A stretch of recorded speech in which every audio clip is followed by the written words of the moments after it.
تعرف ايه عن اكبر محافظة في مصر؟ تعرف ايه عن الداخلة والخارجة غير انهم الواحات اللي كنت بتستغرب من اسمائهم في كتاب الجغرافيا في المدرسة؟ في السلسلة دي هاخدكم معايا في رحلة مكثفة للمحافظة الوحيدة اللي مش بتغيب عنها الشمس حتى في الشتاء، وهنستكشف مع بعض كنوز وخبايا واحات الوادي الجديد، من معابد واثار في واحة الخارجة لعزومة مفاجأة وسط الاراضي في واحة باريس، لطبيعة وهدوء وريف مش هنلاقي زيه غير في واحة الداخلة. انا عمار غرباوي، دعمنا بلايك وسبسكرايب ويلا بينا نبدأ الرحلة. في العادي انا بسافر لوحدي او مع جروب صغير من الاصدقاء، بس لان المسافات بين الاماكن في الوادي الجديد طويله وصعبه كان لازم الرحله دي تكون مع جروب عنده خبره وامكانيات تخليني اقدر اشوف معظم الوادي الجديد. علشان كده سافرت مع جروب المستكشف المصري للمهندس ياسر الرسول، في جروب من 25 فرد من اعمار ووظائف مختلفه ومتنوعه تماما، بس بيجمعهم الشغف لحب واستكشاف بلدهم. اتحركت من اسكندريه بالليل في طريق اكتر من 13 ساعه سفر، من اسكندريه للقاهره ومن القاهره لاسيوط ومن اسيوط للخارجه، علشان نوصل للمحافظه اللي كان بيتقال عليها زمان المحافظه النائيه. اول ما وصلنا فطرنا في مطعم حواش، وبعدين اتحركنا لفندق الرواد بايونيرز اللي هيكون مكان اقامتنا في مدينه الخارجه لمده يومين.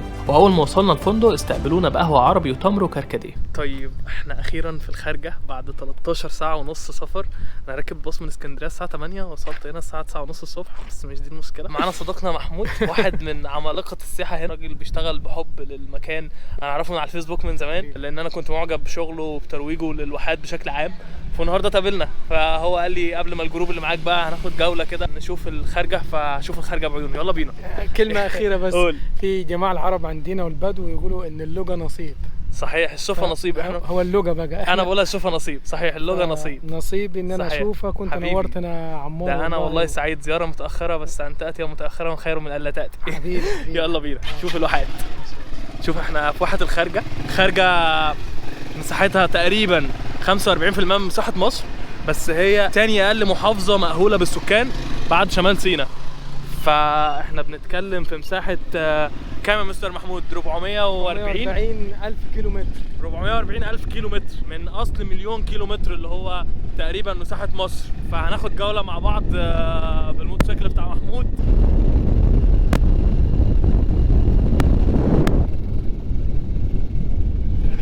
قدامنا دي مقابر صخريه رومانيه في وسط النخيل. دي اسمها عين مطله. عين ايه؟ مطله. عين مطله. تمام. اوكي. كل العيون اللي هنا بتسمي باسامي اماكن ليها دلاله، زي مثلا مطله دي يعني تطل على بحيره كانت في موجود بحيره اسمها البحيره المقدسه. في الفتره الرومانيه كان في حاجه اسمها البحيره المقدسه، وده تجمع من الابار الارتوازيه كان عامل بحيره تمتد من معبد هيبس اللي هو في الشمال لمعبد النضور. ده معبد النضور اعلى ربوه على طريق قافله التجاريه بتاعت اللي قدامنا ده. ده معبد المدينه. جاي من كلمه نظر يعني الشوف. احنا عندنا في الخارجه اللهجه المحليه بتاعتنا احنا ما بنقولش شايف، احنا نقول ناظر. اها. انت ناظرني. تمام. فهي جايه كلمه النضوره من النظر. احنا كمان عندنا في اسكندريه كوم النضوره، منطقه اسمها كوم النضوره في بحري. تمام. وفيها معلم اثري كبير جدا على مساحه كبيره. للاسف حاولت ادخله من فتره بس كان مغلق، بس هو نفس الاسم. تمام. دي اسمها النضوره. واللي في اسكندريه اسمها كوم النضوره. معبد النضوره بقى ده طلع اعلى نقطه في الخارجه. من فوق بنقدر نشوف البلد كلها والواحه، الجانب الصحراوي منها والجانب الاخضر. كانوا حلو قوي للغروب. الحته دي شويه مديه ملامح سيوه فايبس شويه، لانه هي الغالب على مدينه الخارجه. واحه الخارجه بصراحه يعني ان هي مدينه بس مش واحه، يعني انا ما حسيتش جو الواحه بتاع سيوه. بس طبعا لسه قدامنا مناطق كبيره جدا عمرة بالنخيل والاشجار. السلام عليكم. منطقه جميله ما شاء الله. تعال اشرب الميه الواحاتيه هنا، عشان السر ان انت تشرب من بيرها يبقى لازم تجي لها تاني. تمام. نشرب ميه من الزير. والله بعشق. بصوا في زيرين ورانا. الميه متلجه، تلج. في تلج هنا والله. بسم الله. ثواني. ايه يا باشا؟ ايه يا هندسه؟ ايه الاخبار؟ الاخبار ازيك؟ تبع ايه؟ عامل ايه؟ الله يكرمك. يوتيوب عادي. ايه الاخبار؟ الله يكرمك. ان شاء الله الميه طعمها حلو. بنصور الخارجه.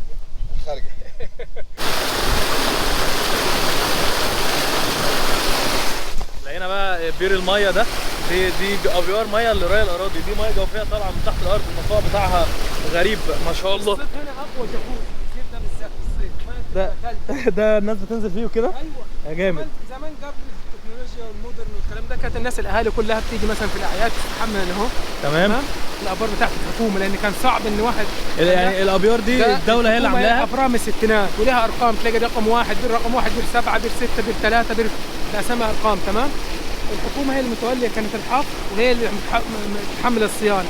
الهدف من ده ان هي تروي اراضي الفلاحين اللي موجوده في المنطقه دي كلها، اللي معظمها النخيل، بعدد ساعات معين.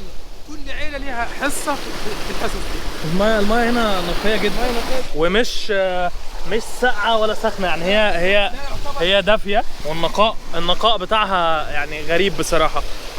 ميه نقيه جدا. حمار اللي انت شايفه ده عشان نسبه الحديد في الميه عالي، هو اللي هو في الاطراف ده.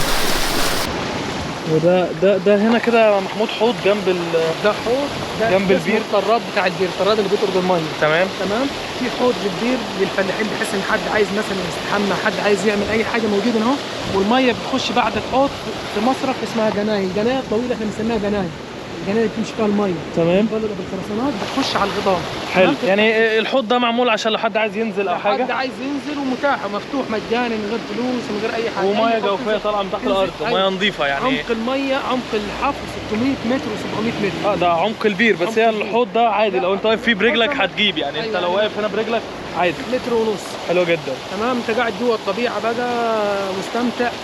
الميه بتقعد هنا لحد الساعه 6 المغرب في الصيف، وممكن توصل للساعه 8 في الشتاء. طبعا الصيف بيبقى زحمه بقى، كل الناس بتيجي في ابار كتيره. مش هيبقى زحمه هنا. القصه ان زمان كانت الناس بالنسبه لها المتنفس الوحيد الابار. حلو. هو خلص الغيط بتاعه يجي يستحمى في البير، يتشطف، مش عارف ايه الكلام ده. صحيح. في شم النسيم، في الاعياد، في الكلام ده تلاقي الناس كلها فرشه جنب الابيار دي. ميه احنا بنشرب منها.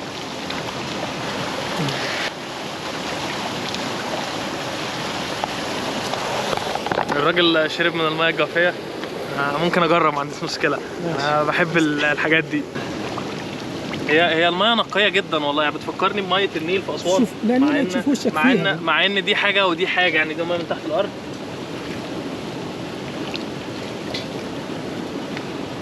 طعمها عادي، بس في طعم مختلف، بس مش مالحه مثلا، مش عذبه، لا ميه عاديه. ان شاء الله مش هيجرالنا حاجه، الناس هنا بتشرب منها العمر كله، فمش هتيجي عليا انا يعني.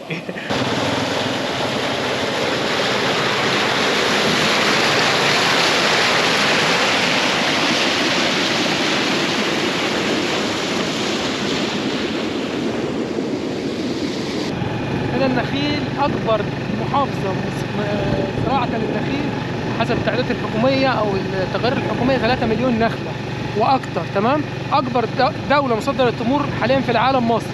محافظه الوادي الجديد هي الاولى على مستوى الجمهوريه، والثانيه عربيا بعد محافظه في العراق. تمام. هو طبيعي يعني بما اننا في واحه في الاصل انه يبقى اكتر حاجه مزروعه هي النخيل، بس هو هنا نخيل بس. يعني انا الاشجار على مد البصر او على كل اللي مزروع هو نخيل، ما شاء الله. يعني مساحات شاسعه من النخيل، ما شاء الله. التمور بتاعت الوادي الجديد يعني مشهوره جدا. يعني مش عارف باينه ولا لا في الكادر، بس مثلا دي اطلال معبد روماني باقي، او بقايا معبد روماني، يعني حاجه صغيره جدا. طبعا انا لو قلت لك تعالى اوريك نخله، فانت هتتوقع ايه؟ انت هتشوف بلح. نخله يعني بلح، الغالب بيعتقد كده. وانا كمان لحد من 5 دقايق لما محمود قال لي تعالى اوريك نخله دوم، دي كانت حاجه غريبه بالنسبه لي. اللي ورانا دي هي الشجره، او ما ينفعش نقول عليها شجره بقى، هي النخله اللي بتجيب الدوم اللي كلنا بنشربه وبنعمل منه حاجات. هي نخله وليست شجره، ودي معلومه جديده بالنسبه لي. انا اول مره اعرفها دلوقتي ان الدوم بيبقى نخل مش شجره. انا معلوماتي ان النخل دايما بيجيب البلح، بس اكتشفت ان هنا وفي واحد باريس اللي ان شاء الله هنروحها بكره، هم من اكتر الاماكن اللي بتزرع فيهم الدوم. وهو برضو ليه قصه شويه، لانه مش حاجه اصلها مصري او مش حاجه بتتزرع في مصر. صح يا حوده؟ اساسها السودان، لان القوافل التجاريه كانت بتيجي، فكانت عايزه حاجه تستظل بيها وفيما بعد تبقى زي حاجه للاكل. اولا الدوم اصلا مفيد للصحه كدوره دمويه وكضغط. ثانيا البذر بتاع الدوم اللي احنا بنقول عليها المجل، البذر اللي جوه الدوم من جوه، حلو، سماه المجل، ده بياكلوه الجمال، مفيد للجمال جدا. تمام. حلو. ثالثا الجذوع بتاعت الدوم استخدموها الفراعنه في عمل التوابيت، خاصه في المناطق الصحراويه زي كده. احنا عندنا في حشره اسمها النمل الابيض بنسميها احنا الجرده. الجرده ما تجيش جنب نخيل الدوم ابدا، بالنسبه لها نخيل الدوم صعب ان هي تيجي جنبه، هي تيجي جنب اي خشب ما عدا الصند والدوم. ليه؟ لانه ده مر، فصعب ان الحشره اللي هي النمل الابيض تاكله. بس ده اصله جه مع القبائل اللي مع كانت بتيجي، القوافل اللي كانت بتيجي من السودان على مر التاريخ، وده معمر. يعني ممكن تلاقي دومه عمرها 1000 سنه. هو الشجره اصلا شكلها قديم. 1000 سنه، وتلاقي الدومه متفرعه ممكن 12 فرع. انت هنا كده بص تشوف الارض تقول لونها احمر، بس هو مش لونها احمر ولا حاجه، هي دي ارض رمليه. بس هم عملوا ايه بقى هندسه هنا؟ جابوا نوع من الطفله اسمها الطفله الحمراء، حلو، بتساعد ان هي تخصب التربه وتقوي التربه شويه، ودي موجوده في المحاجر عندنا في كافه انحاء المحافظه. حلو. يعني ده مش لون لون التربه او حاجه؟ لا احنا عندنا انواع من الطفله الحمراء والطفله الخضراء والطفله السوداء. كل الطفله دي او انواع الطفله ده نوع من انواع الرمال، دي فيها مواد فوسفاتيه بتزود الخصوبه اصلا. تمام. فهو لما يبقى ارض جديده مزروعه لازم يرمي فيها طفله. تمام. بيطفل عشان الارض تعرف تمشي فيها الزروع، بالذات النخيل، لان النخيل ما بيحبش الارض الرمليه قوي. صحيح. انت لو شفتها اصلا من بعيد تقول ارض بركانيه، والله لونها احمر خالص، بس يعني محمود بقى هو اللي وضح لي. بعد ما خلصنا جولتنا بالموتوسيكل كان لازم نتحرك عشان نقابل الجروب بتاعنا ونزور مع بعض واحدة من أشهر معالم مدينة الخارجة، مدينة الموتى، أو زي ما بيتقال عليها في الوادي الجديد مدينة البجوات، واحدة من أقدم الآثار المسيحية في العالم، واللي ابتدت قصتها في القرن الثالث الميلادي لما هرب ليها الأقباط المصريين من بطش الرومان، واختاروا تل مرتفع عشان يبنوا عليه قباب من الطوب اللبني المصنوع من التراب والتبن، وده كان السبب في تسميتها بمدينة القبوات قبل ما تتحول في اللهجة المحلية لسكان الواحات للبجوات.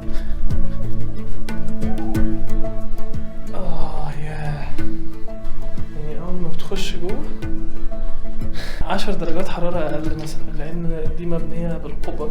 أعتقد دي اللي استلهم منها المعماري العالمي حسن فتحي فكرته للقبب. بره درجة حرارة عالية شوية، احنا الساعة 2 الظهر فاحنا في منتصف النهار، بس هنا درجة حرارة حلوة جدا. والمدافن والكنائس الموجودة في مدينة البجوات معظمها في حالة ممتازة وبأشكال وأنماط مختلفة، منها اللي حجرة واحدة أو حجرتين أو أكثر ما بين أشكال مربعة أو مستطيلة كلهم بتعلوهم القباب. ومعظم المزارات دي هنلاقي عليها تصاوير ورسومات على أسوارها وجدرانها، منها اللي بيصور مشاهد خروج سيدنا موسى وقومه من مصر، وتصاوير لمشاهد مختلفة من الكتاب المقدس. وفي بعض المزارات هنلاقي كتابات وخطوط ومنقوشات سجلها زوار الواحة بخطوط مختلفة عبر الزمن. وفي الجزء المرتفع من البجوات هنلاقي بقايا واحدة من أقدم كنائس العالم المسيحي القديم، كنيسة البازيليكا، واللي تعتبر ثاني أقدم كنيسة مسيحية في مصر بعد كنيسة الحيس في الواحات البحرية. هو عارف أهمية وقيمة الكنيسة دي في التاريخ المسيحي، إن دي يمكن مصنفة من ثاني أقدم كنيسة في العالم المسيحي كله.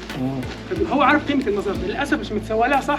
بالإضافة لمجموعة من كنائس القرن الخامس الميلادي اللي ما زالت محتفظة بتصاويرها وألوانها. وبعدين اتحركنا لواحد من أجمل وأغرب المعابد في مصر، معبد جمع بين 4 عصور مختلفة، فرعونية وفارسية وبلطمية ورومانية، مكانه وسط نخيل على مد البصر، أكبر معابد الوادي الجديد والشاهد الوحيد على العصر الفارسي في مصر. أعرفكم على معبد هيبس، واللي كانت تعني في اللغة المصرية القديمة المحراس، والمعبد تم إنشاؤه في العصر الفارسي على بقايا معبد فرعوني قديم. والجميل في معبد هيبس إنه بيضم 3 صالات من 3 مراحل تاريخية مختلفة. في بداية المعبد هنلاقي الصالة الرومانية منقوش عليها 66 قانون من التشريعات الرومانية، وفي الساحة الخارجية هنلاقي شجرة الصمت اللي عمرها أكتر من 250 سنة، عشان كده فضلت موجودة حتى بعد عمليات الترميم. وبعدين هنلاقي طريق للكباش اللي بيرجع للعصر البلطمي، وفي الآخر بنلاقي البوابة الفارسية والفناء المكشوف اللي تحت منهم السور القديم بتاع المعبد الأساسي. يرجع الفضل بقى إن اختفاء جيش قمبيز اللي كانت إله مين؟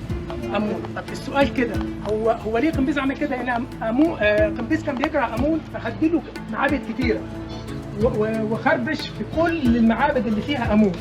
جه داريوس عايز يحسن الصورة بتاعة قمبيز بصفته وريث لقمبيز، فقال أنا هبني معبد لعبادة أمون وموت. والرسومات على جدران المعبد بحالة ممتازة وبتحكي قصص مختلفة عن غيرها من المعابد المصرية. والمعبد اترمم سنة 1940 ببعثة من متحف المتروبوليتان للفن، علشان يفضل المعبد شاهد على عظمة التاريخ المصري والبناء المستمر للحضارات المختلفة. ده كان اليوم الأول من الوادي الجديد في مدينة الخارجة. في الحلقة الجاية هاخدكم معايا واحد باريس، واحدة من أقل الواحات في مصر زيارة، علشان نشوف معالمها وكرم أهلها ونزور مدينة المعماري حسن فتحي المنسية. لو عجبك الفيديو دعمنا بلايك وسبسكرايب، ونشوفكم فيديو جديد.